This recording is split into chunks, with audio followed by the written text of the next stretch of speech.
ಕೊನೆಯದಾಗಿ ಮಹಾರಾಷ್ಟ್ರ ಚುನಾವಣೆ, ನಾನು ಅವತ್ತೇ ಹೇಳಿದ್ದೆ ಮೋದಿ ಸೋಲತ್ತೆ ಮಿಷಿನ್ ಗೆಲ್ಲತ್ತೆ ಅಂತ. ನನ್ನ ಮಾತು ಯಾರು ನಂಬಲೇ ಇಲ್ಲ.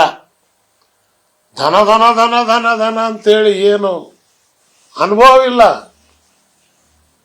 95ರಲ್ಲಿ ಕೇಂದ್ರದ ಮಂತ್ರಿಯಾಗಿ ಚುನಾವಣಾ ಆಯೋಗ, ಮಿಷಿನ್ ಏನು, ಇವೆಲ್ಲ ಅನುಭವ ನನಗೂ ಇದೆ, ಕಪಿಲ್ ಸಿಬ್ಬಲ್ರಿಗೂ ಇದೆ. ಈಗ ಹೇಳ್ತಾ ಇದಾರೆ ಅಖಿಲೇಶ್ ಯಾದವ್, ಮಿಷಿನ್ ಇರೋ ತನಕ ನಾವು ಗೆಲ್ಲೋದು ಕಷ್ಟ ಅಂತ.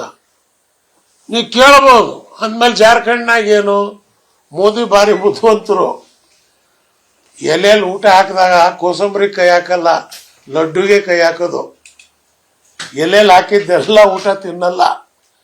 ಮೋದಿನೂ ಕೂಡ ಅವ್ರಿಗೆ ಎಲ್ಲೆಲ್ಲಿ ಅವಶ್ಯಕತೆ ಇದೆ ಅಲ್ಲಿ ಮಾತ್ರ ಕೈ ಹಾಕಿ, ಬೊಂಬೈ ಈ ಫಂಡ್ರೀಸ್ ಬಂದ್ರು, ಶಿಂದೆ ಮುಗೀತ್, ಅಜಿತ್ ಪವಾರ್ ಮುಗೀತ್, ಅವರಿಬ್ರು ಜೀವಂತವಾಗೇ ವಿಧವೆರಾಗ್ಬಿಟ್ರು. ಮುಗೀತೀಗ ಅವರಿಬ್ರು ವಿಧವೆರ. ಬಿಜೆಪಿನೇ ಚೀಫ್ ಮಿನಿಸ್ಟರ್.